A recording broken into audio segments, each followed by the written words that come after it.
India has reported another record high number of new coronavirus infections, more than 350,000 in 24 hours. The US, UK and the European Union are sending medical supplies, including oxygen, which hospitals need to treat COVID-19 patients.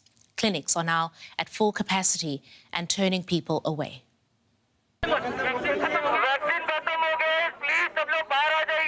Crowds waiting for a shot of hope. As the coronavirus devastates India, people queue outside a vaccination centre in Mumbai. Even though the country is a major coronavirus vaccine maker, many fear there is not enough to go around. In many parts of the country, ill people are queuing outside hospitals. They desperately need treatment. In Delhi, Animesh Kumar is looking after a family member. They've been turned away from 2 hospitals already. Oxygen in the ambulance is running out. His condition is serious. We're standing here in the middle of the road without oxygen or hope. Hospitals too are running out of oxygen. They are already caring for so many patients with COVID-19 that wards are full. The few deliveries that do arrive are simply not enough to save the patients with COVID-19. I brought him to the hospital and we waited for hours to get him admitted. They didn't let me go in with him. I was trying to contact him all day yesterday. He had a mobile phone but didn't answer my calls. Today the hospital called me to tell me he had died. The government is rushing to open new COVID-19 wards like this one, a brand new centre in Delhi. They say even more beds will be available soon. We're working on increasing the number of oxygen beds on a large scale.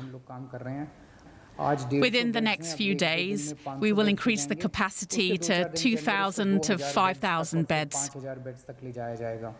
We are also preparing 200 beds at the intensive care unit there.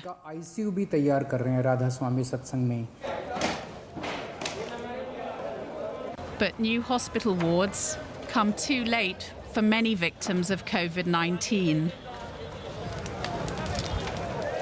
At mass cremation sites like this one outside the capital, Delhi, the pandemic's grisly toll is clear. And I'm now joined by DW correspondent Nimisha Jaiswal. She is in Delhi for us. Hi, Nimisha. So it is now the 6th consecutive day that cases are above 300,000. And it's being said that this is not even the real number of cases. Yes, Christine, there are definitely concerns that the actual predominance of the virus right now in India might be much higher than surging numbers that we are currently reporting. There are reports coming out that many people who have symptoms and have had symptoms for days are unable to access the test because diagnostic systems are also stretched so thin that even getting the results is taking days after being tested. In addition, cities like New Delhi, which are showing a dip in numbers, have also seen a 40% fall in the number of tests they're carrying out. So this may well be a false dip that we are seeing in some cities. In addition, crematoria are absolutely overflowing. Multiple local and national journalists have come out with reports saying that the deaths they are seeing, the COVID protocol deaths in the cremation grounds, are far higher than those being reported. Nimisha, how are people reacting to the government's handling of the pandemic? Well, the despair that we are seeing across the country in hospitals as well as in homes is also translating into anger now every passing day. There has always in the past been 2 firmly entrenched groups of government detractors and supporters. Now we're seeing more and more people who generally support the government come out and question why exactly India is going through this massive crisis, question why the Prime Minister continued to hold rallies, and question why the government has not taken the coronavirus more seriously. Even long-standing, strong supporters of the government within the media have to come out and ask what exactly happened here. And how has the government responded to this criticism? But the government is not taking any criticism well so far. It is absolutely refusing firmly to admit any kind of mistakes on its part. Over the last week, we have heard about the government asking Twitter to take down tweets that are critical of its handling of the pandemic. And just earlier today, the government put out a very strong statement from the embassy in Australia, criticizing an article in an Australian newspaper that blamed the Modi government for its handling of the crisis, saying that this is misleading and malicious. So the government repeatedly says that they are doing their best, that the vaccine rollout is strong, that India responded well to the crisis in the beginning, and that they will investigate why the surge is happening, but they refuse to admit any mismanagement on their part. All right, that's DW correspondent Nimisha Jaiswal reporting for us in Delhi. We'll be touching base with her throughout the day. Thank you, Nimisha.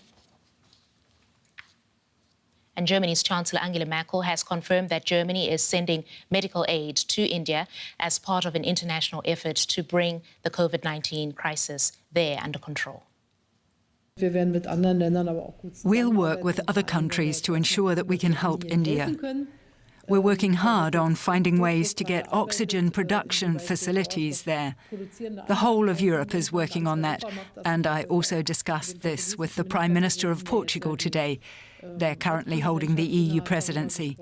We want to do everything we can to help India. And here's a look at some other major developments in the pandemic. The United States will start sharing up to 60 million doses of AstraZeneca vaccine with other countries in the next few weeks. The shot is not yet authorized for use in the United States, which has been under pressure to share more of its vaccine supply with the world. And Turkey is imposing a full nationwide lockdown set to last until the middle of May. The number of new infections in the country soared to record levels this month.